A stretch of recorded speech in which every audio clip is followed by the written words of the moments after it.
For those of you who think politicians do not have a good sense of humor, you're about to be proven right. Oklahoma County Assessor Larry Stein joins us. Thanks so much for coming in to Project for us. Thanks for having me. I appreciate it. We've known each other a long time. Yeah, we back have. In your broadcasting days, and Yeah, back in my broadcasting days. Tell, I'm sure people ask this a lot. Who is Larry Stein? Well, that's kind of an interesting thought. I grew up in Midwest City, Oklahoma. Yes, I am. In fact, we have a very active alumni association. We have T-shirts that we still get together regularly, and it says "Once a bomber, always a bomber." And I tell everybody, I can wear that T-shirt anywhere I want to, except to the airport. They do not have a sense of humor there, and I get a free prostate exam and a colonoscopy. But that's kind of an interesting little thing with the group that we get together. So, but I grew up in Midwest City. It was idyllic. It was back in the 60s and 70s. It was fantastic. And then and your dad, he was Tinker? He was a retired Air Force. My parents first moved to Oklahoma City with my brother and sister. We were Air Force brats. I was born in London. My brother and sister both born in Frankfurt and Wiesbaden and Germany. So my mother was English. She was a war bride, and they just fell in love with Oklahoma. And when they decided where they wanted to retire, they'd made lifelong friends here in Oklahoma, and that's where they decided to retire. Now, so your dad's a World War II vet? Yes. Went to Rose State, went to the University of Oklahoma, loved journalism. I was writing for the Oklahoman during high school as part of their youth editorial board, which was fun. And then I went to University of Oklahoma. I was doing a internship program in radio, submitted some stuff. It was a consumer comments show where you'd help people with their consumer issues. Yeah. And then I submitted this stuff to the Federal Trade Commission, and they gave a national award for consumer journalism, and I earned it in 1979. It was great. So it was lots of fun. How old? I was just 21, I think, right in middle of college. And what was the story? It was the story. It was just the consumer journalism. It was a National Press Club award for consumer journalism, and you help people. You submitted the scripts, you submitted the tapes, and it was somebody's got a problem. You talk to the problem, you find a solution, and you do a little short stories. We're doing weekly Channel 4 does that. Yeah, exactly. I did when I lived in Charleston. I did action lines. Yeah, exactly. It was the same kind of stuff. Yeah. Brad Edwards did it here in Oklahoma. It was. I bought a 1986 Pontiac Sunbird for $500, and it broke down the next day. Can you help me? That was 90% of the calls that I got. But occasionally, there was some real fraud that we. Some of the things were the data that you got from in journalism. You get a lot of stuff unsolicited. There was a lot of stuff from the government for Federal Trade Commission and other agencies where they'd provide you suggestions for little story ideas, and a lot of them were already written up where you could use the script and you could do things for public service announcements. That's what I do for a living. Yeah, and that was kind of fun stuff. And then I got involved in journalism, did radio. I was involved in the college newspaper, and then I started doing radio, and I just thought that was the greatest fun. And so in radio, like most radio guys, did you float all around the country? Oh no, I was doing. You'd be doing city council in the morning, you'd be doing a murder trial in the afternoon, you'd be doing a fire or a hostage situation in the middle of that. But your career was here at Oklahoma City. Yeah, you bet. And then KTOK? Yeah, I started out on KOFM, and then I went to KTOK, and I covered the state capitol. Nobody liked the state capitol. And that was back when radio stations had bona fide news. It was the golden age. I mean, we had all the television stations, Tulsa, Oklahoma City. They had a bureau at the state capitol. Sure. The newspapers were very competitive. We were all very competitive. We had 3 radio stations at the Capitol that were covering news, and it was just great fun. And journalism is a lot of fun for people that have ADD. I think both you and I might fit in that. You go to different places, and it's like I always thought of it as journalism nervosa. You learn everything you can about the story.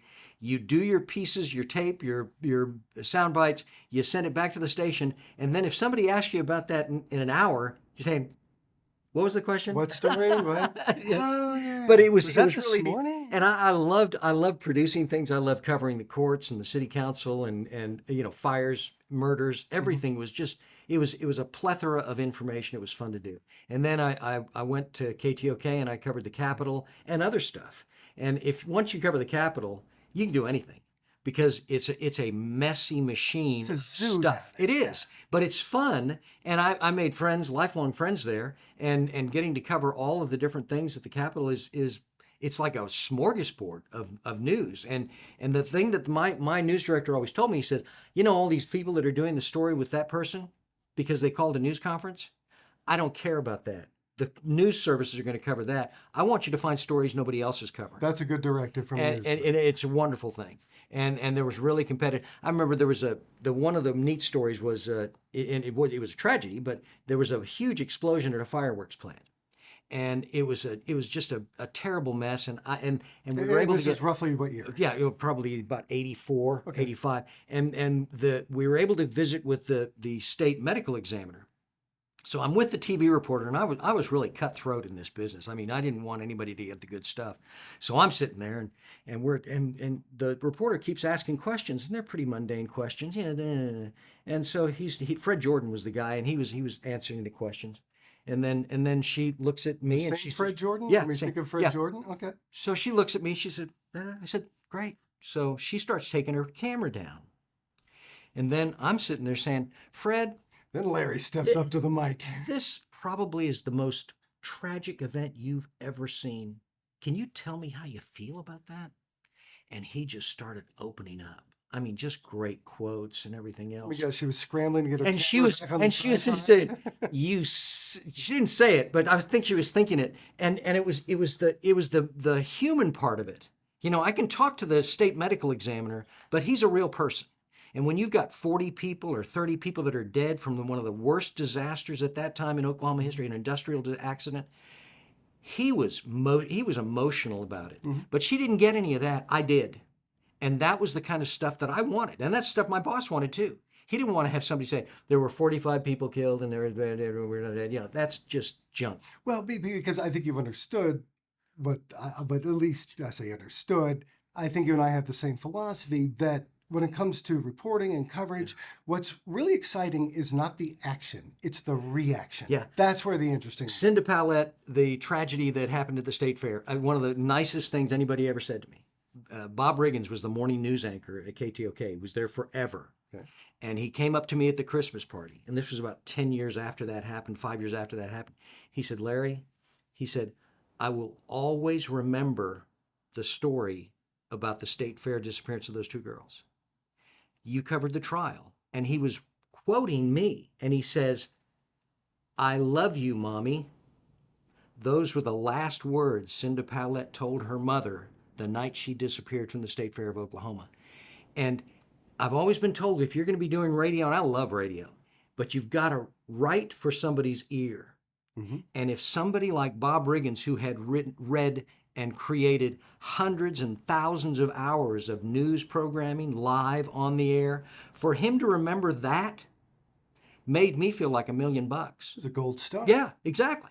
And that's what you need to do. You know, I like to help people learn how to talk and how to write.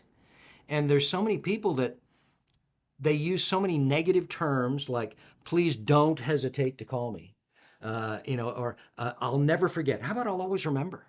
You know, there's different ways of saying things. And when you're writing for people, especially for newspaper or radio or television, it has to catch somebody's eye. And if you're not doing it you've got to catch somebody's ear. Mm-hmm. And if you can do that, then you're in a better place than probably 60% of... I've always joked, and in fact, the joke was that I'm sending out the reporter, there's a story, they're saying that it's going to be the second coming of Christ. You need to go and cover this story. And they come back and they say, what's the big deal? I got some voiceover tape. I mean, he said he was coming.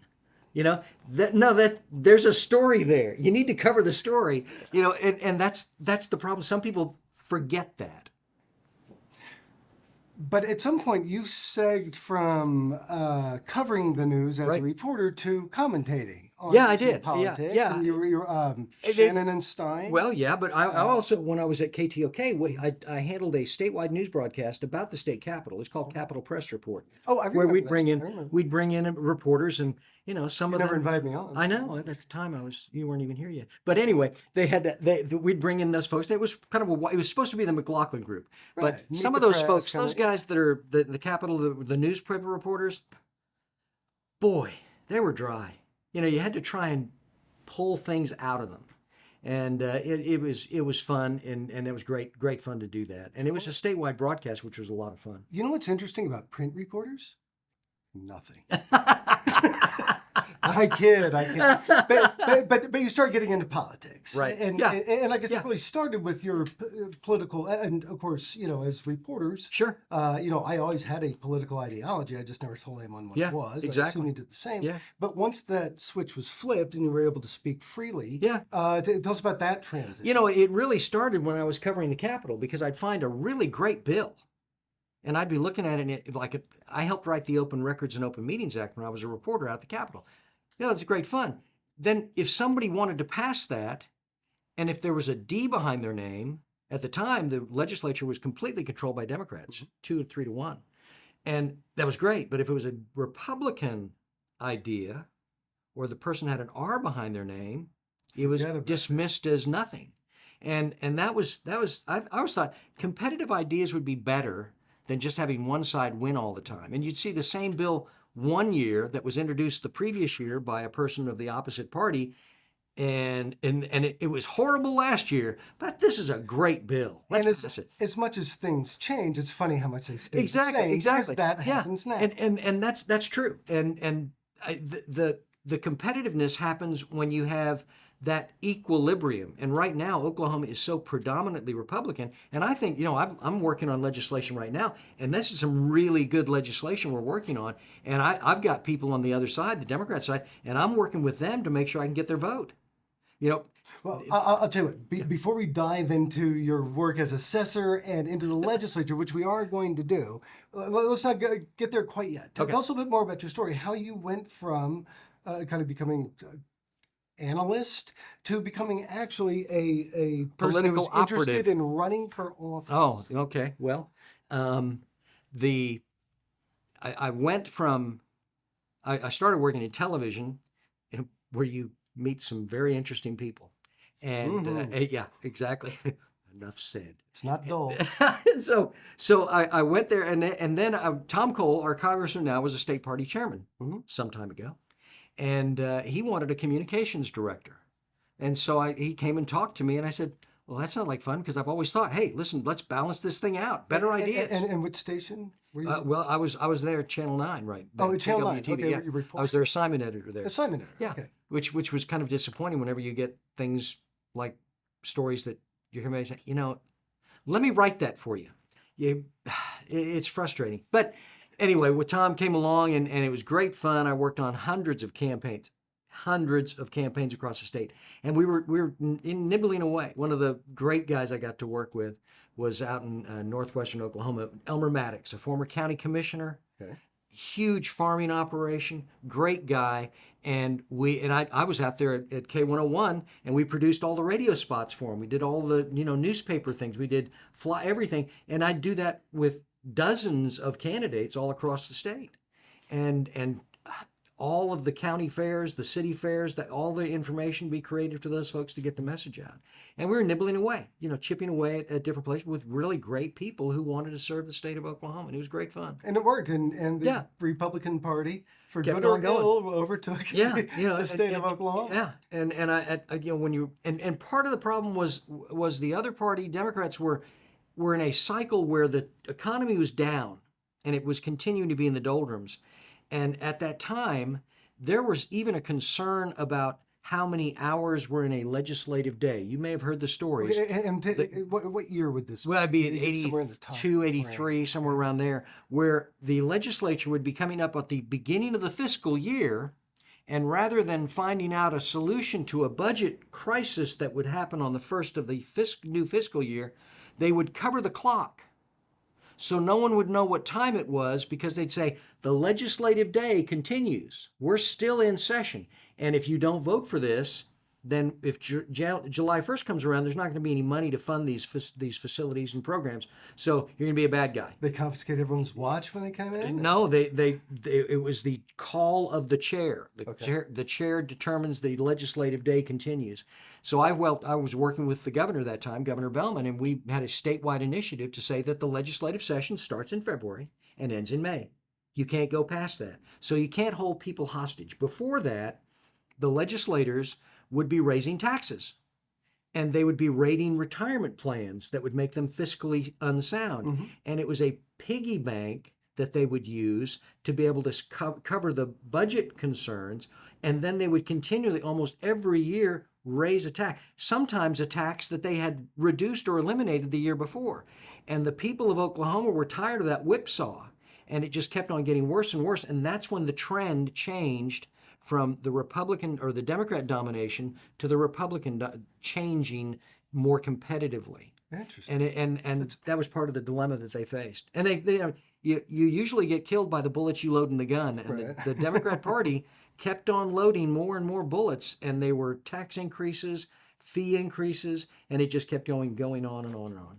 Tax increase and fee increase are the same thing as far as I'm concerned, but if you want to make that distinction, you may. I've written a parody song by Toby Keith, and it said, I want to talk about fees. And that's the problem. Next time you come in, bring your 12 string. We'll give you the mic and you can knock yourself out. Okay, tell us, that was an excellent historical perspective, by the way. Let's jump to today. You're Okay. Oklahoma County Assessor, Yeah. which you have been for how long? I've been assessor for 4.3 months, 4 Okay. years through. I was elected the previous cycle back in 2018. Your predecessor, and I heard you speak, kind of your mentor, Yeah. Leonard Sullivan, who was just an awfully nice guy. Yeah, he really One was. of the nicest guys. Yeah. Did he kind of train you up in how to run the office? You know, it really is more. The office is a very structured entity. The assessors and all the county employees and county government entities are only allowed to do what the legislature allows us to do. We don't have the authority to change laws by ourselves. We have to go to the legislature and get permission. So when Leonard came in, I was there. I was already the chief deputy for the previous assessor. And when Leonard came in, we really trained him because Okay. he was a legislator. And from his perspective, there's not any good employees that are government employees. And when he came into the office and he saw what we did and how well we did it and how efficiently we did it, and realized his whole perspective about people changed in government, especially in county government. And remember that for probably 70 counties across the state of Oklahoma, maybe 65 county government's the only government they have. They don't have a city. They may not Right. live in a municipality. They may live in a very rural area, and the only person they may know is their state senator, their state rep, and their county commissioner. Okay, well, before we go any further, I think it's important to establish, because I don't think I have a firm handle on, and I assume most people don't, what does a county assessor do? Larry? Let me check I want that you out. to, I want you to Google it and answer that question when we come back. We're Okay. pushing up Larry Stein, Oklahoma County Assessor Extraordinaire, is with us in studio. Quick break. We'll be right back. Thank you for joining us. If you'd like to see the rest of this interview, download the Project 46 app or go to newsok46.com. Be sure to subscribe and you will get access to exclusive content here on Project 46, Oklahoma's fastest growing conservative media outlet.